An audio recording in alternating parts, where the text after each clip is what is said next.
Hello friends, నేను శరణ్యాని. ఇవాళ ఏడడుగుల బంధం 142వ భాగం చదువుకుందాము. రాసిన వారు మీనా ముక్తేశ్వర్ గారు. దామోదర్ వర్మ గారు అలాగే కూర్చున్నారు. శంకర్నాథ్ తనకు అల్లుడా, మౌలినాథ్ మనవడా అనుకుంటూ ఆ విషయాన్ని ఇంకా జీర్ణించలేకుండా ఉన్నారు.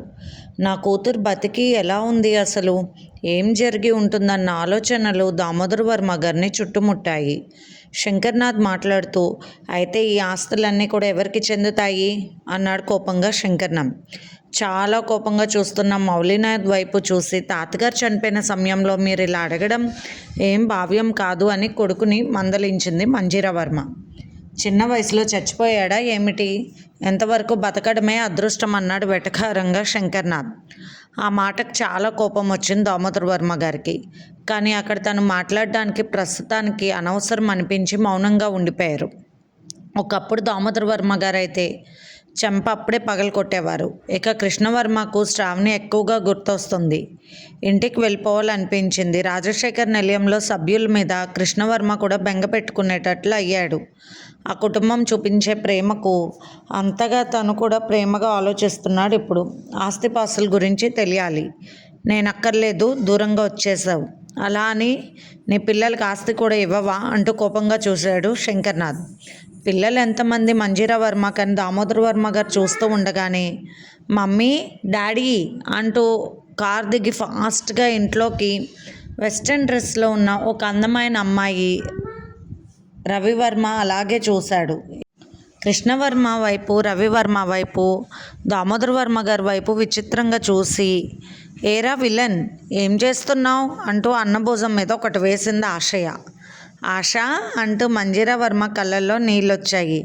వాట్ మమ్మీ, చాలా పెద్ద వయసు కదా మీ డాడీకి, ఎందుకు బాధ అంటూ నవ్వింది.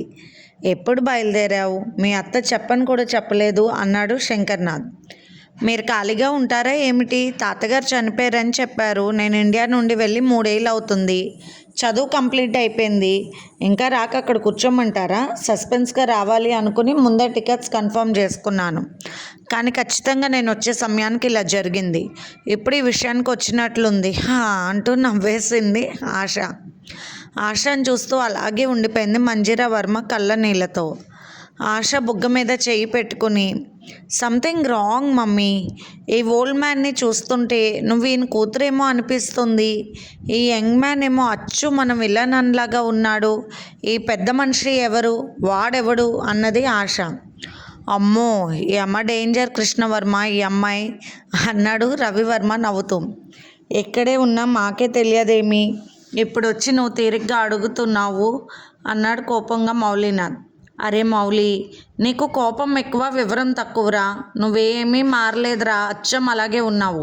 హతవిధి, అన్నతో సరదాగా అటు ఇటు తిరుగుదామంటే వీడి ముఖం చూసి నాకు సైట్ కొట్టే ధైర్యం ఎవరికి ఉండేది కాదు. అందుకే వీడితో తిరగాలంటే బోర్ నాకు. ఇక నా ఫ్రెండ్స్ అయితే జడుచుకునేవారు వీడిని చూసి. చూడు మమ్మీ, నీకు అన్నయ్య పుట్టినప్పుడు ట్విన్స్ పుట్టారా? ఒక బిడ్డను ఎవరైనా ఎత్తుకుపోయారా? ఈ ముసలాయిని చనిపోయాడని తీసుకొచ్చారా అంటూ ఒక చోట ఆగకుండా అందరి వైపు తిరుగుతూ అందరినీ చూస్తూ ఎంజాయ్ చేస్తూ నవ్వుతూ మాట్లాడుతుంది ఆశ. నువ్వంత స్టోరీలు అల్లుకోవాల్సిన అవసరం లేదు. అసలు స్టోరీ మీ అమ్మను అడుగు తెలుస్తుంది అన్నాడు కోపంగా మౌలి. నిన్ను కన్నది కూడా అమ్మే కదరా అన్నది ఆశ. కానీ నేను పెరిగింది నాన్నగారి దగ్గర అన్నాడు కోపంగా మౌలినాథ్. అందుకే ఇలా ఉన్నావు, ఎప్పుడూ ఒక పక్క ముఖం తగలపడుతున్నట్లు పెట్టుకుంటావంటూ పక్కపక్క నవ్వుతానే ఉన్నది ఆశ. ముందు నాకు చెప్పండి, ఈ ఓల్డ్ మ్యాన్ ఎవరు, ఈ యంగ్ మ్యాన్ ఎవరు, వీళ్ళకి మన పోలికలు ఎలా వచ్చాయి, ప్లీజ్ ప్లీజ్ అంటూ అడుగుతూ ఉంది. ఆశ వాళ్ళ మమ్మీని మా నాన్నగారు దామోదర్ వర్మ గారని టూకీగా జరిగినది చెప్పింది మంజీరావర్మ. ఓకే, అయితే వీడు నాకు బావ అవుతాడా? హా అయితే బాగున్నాడు అంటూ నవ్వింది ఆశ కృష్ణవర్మ వైపు చూస్తూ. హలో, బావగారికి పెళ్ళైపోయింది అన్నాడు రవివర్మ నవ్వుతూ. అవునా? అయినా మీ గురించి ఎవరు అడిగారు? మీరు స్మార్ట్గా ఉన్నారు, కానీ ఎందుకో నాకు బావనగానే పిచ్చి పిచ్చిగా నచ్చాడంటూ కృష్ణవర్మ దగ్గరకు వచ్చింది ఆశ. ఇదెక్కడద్రా బాబు, అసలు ఈ శ్రావణి ఉన్న చోట ఉండదు. అత్త ఉంటే అత్త కూతురుందా అంటూ వేసింది ప్రశ్న. అమ్మగారు నోటి వెంట ఏదొచ్చినా అది అయి తీరుతుందంటారు అమ్మమ్మ గారు. ఇప్పుడు ఈ విధంగా జరిగింది అనుకున్నాడు కృష్ణవర్మ. ఎంత బాగున్నావు, వెరీ స్మార్ట్గా ఉన్నావు, పైగా డాక్టర్. వాహ్ వాహ్, నాకెంతో ఇష్టం. నేను పెళ్లి చేసుకుంటే ఒక డాక్టర్ని చేసుకోవాలి అనుకుంటున్నానంటూ వసపిట్టలా వాగుతూ ఉన్నది ఆశ. నీకు అమెరికా వెళ్ళిన మాటలు తగ్గలేదు. చి నాన్సెన్స్ అన్నాడు శంకర్నాథ్.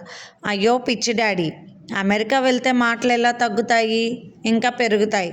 అదంతా నాకు వసపోసిన ఆయమ్మని అడగాలి. ఇకపోతే అసలు సంగతి, నేను చాలా బుద్ధిగా ఉన్నాను కాబట్టి నా ఫ్రెండ్స్తో వేరే వేరే పబ్బులకు వెళ్ళలేదు అని చెబుతూ ఉన్నది ఆశ. అవును, నేను నీకు బావనవుతాను. మ్యారేజ్ అయింది, మీ అక్క పేరు శ్రావణి అని చెప్పాడు కృష్ణవర్మ కాస్త గట్టిగా. కాసేపు మౌనంగా ఉంది ఆశ. అమ్మయ్య అనుకున్నాడు కృష్ణవర్మ. వెరీ గుడ్, మంచి పని చేసావు అన్నట్లు చూశాడు రవివర్మ కృష్ణవర్మ వైపు. అబ్బా అబ్బా, ఇంకా స్పెషల్. పెళ్ళైన వారిని రెండో పెళ్లి చేసుకుంటే ఇంకా బాగుంటుంది. ఈ మధ్య పెళ్ళిళ్ళు చేసుకుంటుంటే అబ్బాయిలుగా ఉండడం లేదని తెలుస్తుందంట. అందుకే మా ఫ్రెండ్స్ నేను అనుకున్నాం, ఏ గోల లేకుండా ముందుగా పెళ్ళైన వాడినైతే వాడి టాలెంట్ ఫస్ట్ వైఫ్కి తెలుస్తుందా, తర్వాత మనకి ఏ ఇబ్బంది ఉండదుగా అని చాలా తెలివిగా నిర్ణయించుకున్నామంటున్నా. ఆశ వైపు అందరూ బిత్తరపోయి చూశారు. ఏం మాట్లాడుతున్నావు ఆశ నువ్వు? సరదాకి కూడా ఒక హద్దు ఉండాలన్నది కోపంగా మంజీరావర్మ. చూడు మమ్మీ, నువ్వు పెళ్లి చేసుకున్నావు, కానీ నీ పేరు పక్కన వర్మ అనే ఉంచేసుకున్నావు. ఇక నాన్నగారు గొడవ రావడమే కొడుకు నాకు కావాలని తీసుకెళ్ళిపోయాడు. ఎందుకు? ఆస్తి కోసం. నన్ను బుద్ధిగానే పెంచావు, కానీ అమెరికా వెళ్ళాక నాకు కొత్త కొత్త విషయాలు చాలా తెలిసాయి. అందులో నాకు నచ్చినవి మాత్రం ఎంచుకున్నాను. మంచి మనసున్న వాడైతే పెళ్ళైన వాడైనా ఓకే అట. ఏమీ తెలియని వాడితో పెళ్ళైతే వాడిలో విషయం ఉందో లేదో తెలియదు కదూ. ఆ విషయం విన్నాక నాకు నిజమే అనిపించింది అంటున్న ఆశా వైపు చాలా చిత్రంగా చూశారు రవివర్మ కృష్ణవర్మ. ఏమిట్రా బాబు, ఇన్ని విచిత్రాలు జరుగుతున్నాయంటూ రహస్యంగా నవ్వాడు రవివర్మ. ఇలా ఉన్నారేమిట్రా తమ్ముడు అమ్మాయిలు అన్నాడు రవివర్మ చిన్నగా. నాకు మీ ఇద్దరు కాంబినేషన్ నచ్చింది, మీరేమవుతారు అన్నది రవివర్మను. వీడికి తమ్ముడు అని కాదు, నేనే అన్నను అన్నాడు రవివర్మ తడబడి నవ్వుతూ. అంతే, నా అందం ఎలాంటి మందం మనసున్న ఎవరినైనా తడబడలే చేస్తుందంట.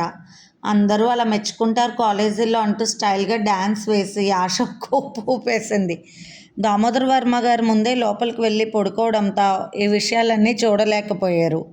ఆ ఇంట్లో పడుకుంటే తన కన్న తండ్రి, తన అన్న ఆనాటి రోజులు గుర్తుకొచ్చాయి. ఆయన మనసంతా గతం ఆలోచనలతోనే ఉండిపోయింది. అందుకే ప్రస్తుతానికి అంత విలువ ఇవ్వలేదు దామోదర్ వర్మ గారు. ఆయన గతం అంత గొప్పది మరి. ఒరే మౌలి, ఊరికే అలా ద్వేభ్య మొహం వేసుకుని ఉన్నావా?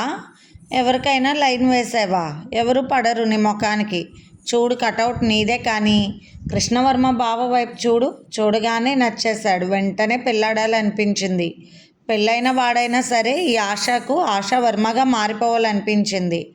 అలా ఉండాలి, ఫేస్ కట్ రొమాంటిక్. అంతేగాని నీలాగా నడుమ వరకు లావాలో కూరుకుపోయిన వాడిలాగా ముఖము నువ్వు అంటూ నాసా మాటలకు మౌలి కోపంగా చూశాడు. చెల్లెలు కాబట్టి ఊరుకుంటున్నాడు. మంజీర, ఆస్తు విషయాలు ఏమీ మాట్లాడవా అన్నాడు శంకర్నాథ్. నీకేమీ అక్కర్లేదు డాడీ. కొడుకు ముఖం బొగ్గు ముక్కలా ఉన్నా అక్కర్లేదు, కూతురు ఎవరితైనా వెళ్ళిపోయినా అక్కర్లేదు, పెళ్ళం వదిలేసినా అక్కర్లేదు, ఆస్తి ముఖ్యం కదూ అంటూ ఉన్న ఆశ వైపు చూశాడు కోపంగా శంకర్నాథ్. మీ కుటుంబాలలో ఆడపిల్లలు ఇలాగేనా పెరుగుతారు? అందుకే నా ఆడపిల్ల తల్లి దగ్గర ఉండాలని నీకు అప్పగించారు. ఇదేనా నీ పెంపకం అన్నాడు కోపంగా శంకర్నాథ్ మంజీరా వర్మ వైపు చూసి. అబ్బా, తప్పు చేసావు డాడీ. మమ్మీ నన్ను బాగానే పెంచింది. అమెరికా వెళ్ళాను కదా, అక్కడ మీ అక్క కూతురులతో కలిసి నేను ఇలా అయిపోయాను. టోటల్గా నాలో మార్పుకి కారణం మీ నాదల వంశమే. వర్మస్ వంశానికి సంబంధమే లేదు. వర్మస్ వంశం అంటే ఇప్పుడు నాకు చాలా నచ్చేసిందంటూ కృష్ణవర్మ వైపు చూస్తూ ఉన్నది ఆ అమ్మాయి. ఇంతలో మోహన్ వర్మ, సాధన, కరిష్మా పాప వాళ్ళు వచ్చారు. ఏమిట్రా రవి, రావడమే చెప్పాలి కదా మాకు అన్నాడు మోహన్ వర్మ. జరిగిన విషయాలు కనుక్కొని వీణాధర్ వర్మ గారు దామోదర్ వర్మ గారికి అన్నయ్య అంటూ ఆశ్చర్యంగా అనుకున్నారు. వీణాధర్ వర్మ గారు చాలా పెద్ద కుటుంబం వారు, చాలా గొప్ప వంశాలని చెప్పుకుంటారు. ఆ వంశంతో కృష్ణవర్మకు సంబంధం ఉందని తెలియదు అని మాట్లాడుకున్నారు. సాధన వర్మ కూడా అందరినీ పలకరించింది. చరిష్మా పాపను ఆశ పలకరిస్తూ ఉంది. హాయ్ పాప, చాలా బాగుంది. మీ డాడీ అన్నది ఆశ నవ్వుతూ. మై డాడీ మై మమ్మీ అంటూ మోహన్ వైపు చరిష్మా వైపు చూపించింది పాప. అంటే మీరు అంటూ. ఓకే, అర్థమయ్యింది. నాకు నచ్చింది కాన్సెప్టే. మంచి పని చేశారు. పెళ్ళైన వాడిని చేసుకుని అంటూ ఆశా వైపు చూస్తూ తల పట్టుకుంది మంజీరా వర్మ. శంకర్నాథ్, మౌలినాథ్ ఇద్దరు పైకి లేచారు. వీళ్ళు కాస్త అదొక రకమైన ఫ్యామిలీస్ అనుకుంటారు, వీళ్ళు ఇక్కడ అనుకున్నాడు మోహన్ వర్మ. ఒక్కోసారి సన్నివేశాలు సిచ్యువేషన్స్కి తగ్గట్టుగా జరుగుతూ ఉంటాయి. అలా ఇప్పుడు అన్న వదినలు రావడం, వాళ్ళతో పాటు చరిష్మా పాప రావడం, ఆ విషయం ఆశ తెలుసుకోవడం అంతా చిత్రంగా అనిపించింది రవివర్మకు, కృష్ణవర్మకు. ఇంతలో ఫోన్ చేసింది శ్రావణి. శ్రావణి, నేను తర్వాత మాట్లాడతానన్నాడు కృష్ణవర్మ. బావ ఉండు అంటూ ఫోన్ తీసుకుని, అక్క మీరు చాలా బాగున్నారు, మీరు ఫోన్ చేసినప్పుడు మీ ఫోటో కనిపించింది. బావ తర్వాత మాట్లాడటానికి ఇక్కడ ఏమీ లేదు, అందరూ వచ్చి ఉన్నారంటూ చకచక అక్కడున్న విషయాలు చెప్పేసింది ఆశ. కొత్త పాత లేకుండా ఎవరో కొత్త అమ్మాయి అలా బావ అంటూ మాట్లాడుతుంటే తెలియని కోపం వచ్చింది శ్రావణికి. మళ్ళీ అంతలోనే నువ్వు చాలా బాగున్నావు అక్క అనేసరికి సంతోషం కలిగింది శ్రావణికి. అయ్యో బాబోయ్, ఈ అమ్మాయి ఏం మాట్లాడుతుందో శ్రావణితో. పెళ్ళై నాకు 4-5 నెలలు కూడా అవ్వలేదు తల్లి అనుకున్నాడు మనసులో కృష్ణవర్మ. అసలు ఆయన ఫోన్ ఆ అమ్మాయికి ఇవ్వడం ఏమిటి, అంత చొరవ ఎందుకు ఇచ్చారు ఈయన అనుకుంటూ ఉన్నది మనసులో శ్రావణి. అక్క నువ్వేమీ ఆలోచించుకో, ఇక్కడ ఏమంత కష్టాలు లేవు. బావగారి గురించి ఆలోచిస్తున్నావా? మేమంతా ఉన్నామని, మీతో విడిగా మాట్లాడాలని అలా చెప్పారు అంతే అన్నది ఆశ. మాట ఇంత బాగుంది, అమ్మాయి ఇంకెంత బాగుందో. అసలు ఏమిటో ఈ గోల, నాకే రావాలా ఈ తిప్పలు అనుకుంది శ్రావణి తల మీద చెయ్యి వేసుకుంటే. అక్క బావ నిజంగా చాలా బాగున్నారు. నీకొకటి తెలుసా, అదే రూపం మా అన్నయ్యది, కానీ ఎప్పుడు కుంపట్లో కాల్చి తీసిన ముఖంలాగా మండుతూ ఉంటుంది వాడిది. బావ అయితే అప్పుడే వెన్నపూసతో చేసిన చక్కెర బొమ్మలా ఉన్నాడని చెప్పింది ఆశ. కృష్ణవర్మ గారికి ఫోన్ ఇవ్వు ఒక్కసారి అన్నది శ్రావణి. ఎవరా అమ్మాయి అని కోపంగా అంటున్న శ్రావణి మాట స్పీకర్ ఆన్ చేసిన ఆశ విని తెగ నవ్వింది. కృష్ణవర్మకు భూమి గుండ్రంగా తిరుగుతున్నట్లు అనిపించింది కాసేపు. రవివర్మ తెలియకుండానే కృష్ణవర్మ చెయ్యి పట్టుకున్నాడు. ఏం జరుగుతుందో ఎవరికీ అర్థం కావడం లేదు. ఎవరికి వారే మాటల్లో పడిపోయారు. మంజీరా వర్మతో సాధన వర్మ, మాది వర్మ ఫ్యామిలీ అంటూ వసుంధర గారి కుటుంబం గురించి మాట్లాడుకుంటూ ఉండిపోయారు. చరిష్మా పాప అటు పరిగెత్తడంతో ఆ వైపుకు వెళ్ళింది. దామోదర వర్మ గారు గత ఆలోచనల్లో ఉన్నారు. శంకర్నాథ్, మౌలినాథ్ ఇద్దరూ కూడా అక్కడి నుంచి ముందే నిష్క్రమించారు. గీతికకు చాలా ఆనందంగా ఉంది. తల్లిదండ్రులు అలా దగ్గర ఉండడంతో ఎంతో మనశ్శాంతిగా ఉంది. దేవాన్ కాస్త ఆటలు పట్టిస్తూ కూడా ఉంది అల్లరిగా. బీపీ లెవెల్స్ కూడా తగ్గుతూ ఉన్నాయి. డాక్టర్ గారు కూడా ఆరోగ్యపరంగా మంచి మార్పు వచ్చింది, ఇబ్బంది లేదని చెప్పారు. లండన్లో సంగతులన్నీ బాగున్నాయి. ఒక పసిపాపను చూసినట్లు చూస్తున్న దేవా ప్రేమను చూసి ఎంతో ఆనందించారు శ్రీనివాసరావు దంపతులు. రాజశేఖర్ నిలయం గురించి కాస్త బెంగగా ఉంది శ్రీనివాసరావు గారికి, దేవికకు. చిన్నరాజా ఎక్కువ మన మీద ప్రేమగా ఉంటాడు, వాడి ఎంత ఇబ్బంది పెడుతున్నాడో ఏమిటో. ధరణి వాళ్ళు కూడా రాజశేఖర్ నిలయంలోనే ఉన్నారంట అని చెప్పుకుంటూ ఉన్నారు శ్రీనివాసరావు దంపతులు. దేవా పైకి వెళ్ళి రవివర్మ గారికి ఫోన్ చేశాడు. రవివర్మ మాట్లాడుతూ, అంతా టోటల్గా ఆశ్చర్యంగా ఉంది దేవా. ప్రస్తుతానికి మేము బెంగళూరులో ఉన్నాము తెలుసుగా అంటూ కొత్తగా జరిగిన విషయాలు మొత్తం కూడా పూసకొచ్చినట్లు చెప్పాడు రవివర్మ. అదేంటి అన్నయ్య, ఎవరికి అంత అవసరం ఉంటుంది? కృష్ణవర్మ గారి మీద అటువంటి ప్రయోగాలు చేయాల్సిన అవసరం ఏముంది? ప్రతి ఒక్కరిని ప్రేమగా చూసుకుని పేదల కష్టాలను తెలుసుకుని ఆదుకునే దామోదర వర్మ గారి కుటుంబంలోని వారసుడు కృష్ణవర్మ అయినా కూడా డాక్టర్గా ఎన్నో సేవలు చేసేవారు. అటువంటి వ్యక్తికి ఇటువంటి ఆపద రావడం ఆశ్చర్యమే అన్నాడు దేవా. చిత్రంగానే ఉంది, కానీ జరిగింది కదా, నమ్మక తప్పదు ఆ విషయాలు. నేను నాకు తెలిసిన పోలీస్ ఆఫీసర్కి అప్పగించాను. సీక్రెట్గా మొత్తం బయట పెడతారు, ఎందుకంటే ఇది కృష్ణవర్మ కుటుంబానికి, వర్మస్ వంశానికి సంబంధించిన విషయం కాబట్టి విషయాన్ని బయటకు రానివ్వకుండా డీల్ చేయమని చెప్పానన్నారు రవివర్మ. పైగా కృష్ణవర్మకు బంధువులు ఉన్నారా అంటూ మరింత ఆశ్చర్యపోయాడు దేవ. అవును దేవ, స్వయంగా దామోదర వర్మ తాతగారికి కూతురు ఉన్నారు. ఆమె పేరు మంజీర వర్మ. ఆమె భర్త, కొడుకు, కూతురు, వాళ్ళ ఫ్యామిలీ ఉంది అంటున్న రవివర్మ మాటలకు అంటే మన కృష్ణవర్మకు సొంత మేనత్త కుటుంబం అన్నమాట అన్నారు దేవ. అవునన్నాడు రవివర్మ. మరి ఆ కుటుంబ సభ్యులను గమనిస్తే ఏమనిపించింది అన్నాడు దేవ. ఏమనిపిస్తుంది? మంజీరా గారి భర్త గారు కాస్త రౌడీ షీటర్లా కనిపిస్తున్నాడు. ఆయన కొడుకు మౌలినాథ్ కూడా అలాగే పెరిగాడు. అంటే విడిగా ఉంటున్నారు. కూతురు తల్లి దగ్గర, కొడుకు తండ్రి దగ్గర పెరిగినట్లున్నారు అన్నాడు రవివర్మ. అది సరే, ఇంకేమి ఇబ్బందులు లేవు కదా అన్నాడు దేవ. ఏమో చెప్పలేము. రౌడీలుగా కనిపించే కొడుకు మేనత్త భర్తతో ఇబ్బంది లేకపోయినా అల్లరిగా ఈ కాలం నాగరికతతో కూడుకున్న పూర్తి వ్యక్తిత్వంతో ఉన్న మరదలతో మాత్రం కృష్ణవర్మకు కాస్త ఇబ్బంది కలిగేలానే ఉందని చెప్పాడు రవివర్మ. ఆ తర్వాత ఆశయ విషయం గురించి, ఆమె తత్వం గురించి చెప్పారు రవివర్మ. అబ్బో, మరి మన శ్రావణి ఏం చేస్తుందో అన్నాడు నవ్వుతూ దేవ. ఏమో అన్నాడు రవివర్మ. అయ్యో అన్నయ్య, తక్కువ అంచనా వేయకు. ఈ ముగ్గురు అక్క చెల్లెలు కలిసి మామూలుగా ఎదుర్కోరు సమస్యను, అలా కనిపిస్తారు అంతే. దుర్గమ్మ మనోరాళ్ళ మజాక అన్నట్లు చూపిస్తారు వారి ప్రతాపం అంటూ నవ్వాడు దేవ. మనమేమీ భయపడాల్సిన అవసరం లేదు. ఇక మన కృష్ణవర్మ గురించి మనకు తెలుసు కాబట్టి వేరే ఇబ్బందులు వచ్చే అవకాశం లేదన్నాడు దేవ. అది నిజమే అన్నాడు రవివర్మ. కృష్ణవర్మ అంటున్న దేవ మాటకు తాతగారి దగ్గర కృష్ణవర్మ ఇంకా మిగిలిన ఎవరెవరో కూర్చొని మాట్లాడుతున్నారు. ఇప్పుడు నీ ఫోన్ వచ్చాక నేను పక్కకు వచ్చాను దేవా, ఇప్పుడు మాట్లాడడం కుదరదు అని చెప్తున్న రవివర్మ. హాయ్ పెద్ద బావా అంటూ లోపలికి వచ్చిన ఆశ మాటలకు చెప్పాసా అన్నాడు రవివర్మ. అమ్మో, అసలు ఏమిటి ఆ చురుకు, లండన్ దాకా కూపేసింది మాటతో బావా అంటూ అని నవ్వుకుంటూ వింటున్నాడు దేవా. ఏమిటి ఆశ అన్నారు రవివర్మ.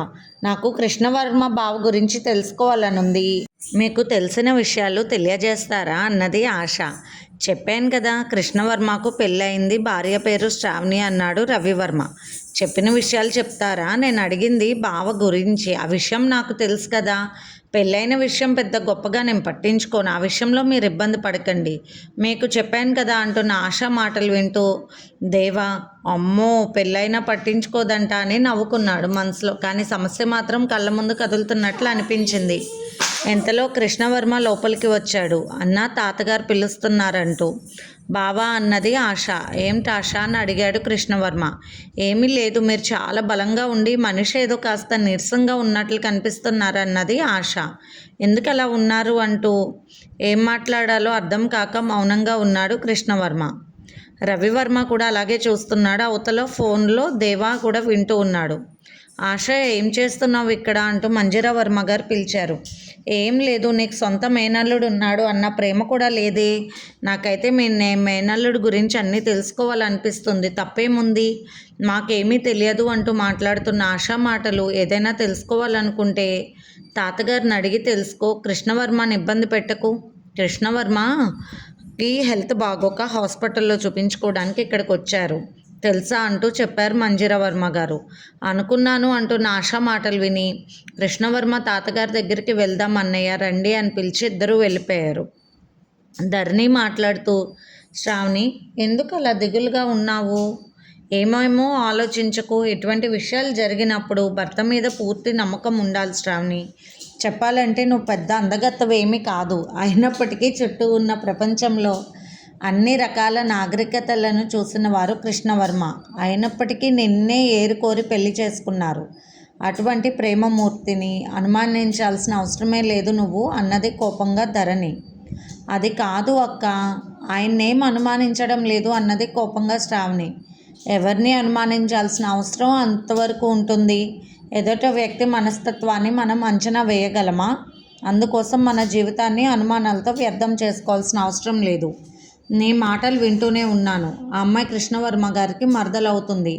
అమెరికాలో ఉండి వచ్చింది కాబట్టి తను కాస్త నాగరికత ప్రపంచంలో కూరుకుపోయిన మనిషి కాబట్టి అలా ఉండవచ్చు. అమెరికా అన్ని దేశాలు తిరిగిన వారు కృష్ణవర్మ గారు. అంతకన్నా ఎంతో గొప్ప అందగత్తెలను చూసిన వారు. పెళ్లి కాకముందే అవన్నీ మనకు తెలిసిన విషయాలు. ఏ మచ్చ లేనివారు ఈనాడు కొత్తగా ఈ అమ్మాయి విషయంలో లొంగిపోతారని ఎలా అనుకుంటున్నావు అన్నది ధరణి. అయ్యో అది కాదక్క నా బాధ. ఆ అమ్మాయి కృష్ణవర్మ గారికి పెళ్ళైనా ఇబ్బంది లేదు, ఆయనే కావాలన్నట్లు మాట్లాడుతుంది. అవన్నీ కూడా నాకు వింటుంటే భయంగా ఉంది. ఫోన్లో నిన్న విన్నాను నేను కొన్ని విషయాలు అన్నది శ్రావణి. అంత దూరం వస్తే నీకు లాయర్ అక్క ఉండనే ఉంది, అవతల వరకు తెక్కొస్తే గజ్జ తిక్క అక్క నీకు చిన్నక్కగా ఉందిగా మన గీతిక. ఎందుకంత భయపడుతున్నావు? మన అక్క చెల్లెళ్ళ ముగ్గురం కలిసి అంచనాలు వేసుకుంటే మనకేమన్నా కష్టమా ఏమిటి? ఇక్కడ హీరో మనవాడే అయినప్పుడు అవతల నుండి ఎన్ని విషయాలు వచ్చినా మనకెందుకు బాధ అంటూ నవ్వింది ధరణి. ఏమో ఆయన సరిగ్గా ఫోన్ చేసి మాట్లాడడం లేదక్క అన్నది దిగులుగా. నువ్వు పూజించే కృష్ణుడికి భార్యలు ఎక్కువ ఉండవచ్చేమో, కానీ నువ్వు పెళ్లి చేసుకున్న కృష్ణుడికి నువ్వే భార్యవు. అంతకన్నా మించి అనుమానిస్తే నేనే నీకు 2 తగిలిస్తానన్నది ధరణి నవ్వుతూ. అక్కడ పరిస్థితులు ఎలా ఉన్నాయో శ్రావణి, కృష్ణవర్మ గారి ఆరోగ్యం ఎలా ఉందో. అటువంటి పరిస్థితుల్లో కృష్ణవర్మ గారు ఊహించని విషయాలు ఆయన జీవితంలో అడుగు పెడితే ఆయనకే కొత్తగా ఉంటుంది. అవి అలవాటు చేసుకోవడానికి టైం పడుతుంది. అందుకే మౌనంగా ఉండవచ్చు. పైగా అక్కడ ఏవో సమస్యలు కూడా ఉన్నాయి అంటున్నారు. కృష్ణవర్మ గారి మేనత్తం చేసుకున్న అతను రౌడీ షీటర్ లాంటి వాడు, పేరు పొందిన దాదా అంటున్నారు. ఇక దాదా పెంచిన కొడుకంటే కృష్ణవర్మకు బావమర్ది అయ్యేవాడు. అచ్చు కృష్ణలాగా ఉన్నాడని చెప్పుకుంటున్నారు. అక్కడ ఎన్నో విచిత్రాలు, అక్కడ పరిస్థితిని ఎదుర్కొనే వారికి తెలుస్తుంది. వినేవారికి ఏవేవో భయాలు కలగడం సహజం. అంత మాత్రాన జరిగిన విషయాలను జరిగినట్లు ఊహించుకొని బాధపడాల్సిన అవసరం మాత్రం లేదని చెప్పింది ధరణి శ్రావణితో. దుర్గమ్మ గారు పిలవడంతో బయటకు వెళ్ళారు. దుర్గమ్మ గారు ధనుంజయ్ గారు ఇద్దరు కూర్చుని ఉన్నారు. చిన్నరాజా నవ్వుతూ ఉన్నాడు. ధరణి పాపను తీసుకుని నానమ్మ దగ్గర పడుకోబెట్టింది.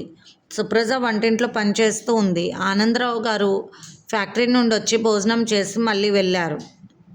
వసుంధరాదేవి గారు వసుంధర నిలయంలోని అన్ని పనులు చూసుకుంటున్నారు. శ్రీనివాసరావు గారు లేకపోయేసరికి బయట ఫ్యాక్టరీలో పనులు ఎక్కువయ్యాయి. అదీ కాక ఈ మధ్యకాలంలో తగ్గిన పనులు ఇప్పుడు బాగా పెరగడంతో బిజీ అయిపోయారు ఆనంద్ గారు. శ్రావణి ఒకటే విషయం గుర్తుపెట్టుకో, కృష్ణవర్మను అనుమానిస్తే దేవుడిని అనుమానించినట్లే. అటువంటి విషయాలు ఏమీ మనసులోకి రానివ్వకు. ఇక పక్కన మీద పడే ఒక పిల్ల ఉంటున్నప్పుడు ఆ అమ్మాయి విషయాన్ని సరిచేసుకోవాలి తెలివిగా. అంతేగాని భర్తను అనుమానించి కాపురంలో లేనిపోని గొడవలు సృష్టించుకోవద్దు. తద్వారా మీరు దూరం కావద్దు. నువ్వు కంగారు పడుతూ ఉన్నావు. మీ అక్కతో నువ్వు మాట్లాడే మాటలు నేను విన్నాను, కానీ ఆలోచన విధానం తప్పు. కృష్ణవర్మ గారిని నీ ప్రేమతోనే పక్కకు తిరగనివ్వనంత ప్రేమగా చూసుకోవాలి. ఇక మర్దలు కాబట్టి చనువుగా ఉంటుంది. ఏదో బాగా సిటీలో పెరిగింది కాబట్టి కొన్ని విషయాలు అతిగా ఉండవచ్చు. అంత మాత్రాన భయపడాల్సిన అవసరమే లేదు. అటువంటి పరిస్థితి వస్తే ఎవరూ అమాయకులు లేరంటూ నవ్వింది దుర్గమ్మ గారు. ఇది ఫ్రెండ్స్ ఇవాల్టి ఎపిసోడ్. రేపు ఇంకొక ఎపిసోడ్తో మీ ముందుకు వస్తాను. మీకు కనుక స్టోరీ నచ్చినట్లయితే ఛానల్ని లైక్ చేసి షేర్ చేసుకొని సబ్స్క్రైబ్ చేసి ఉంటాను.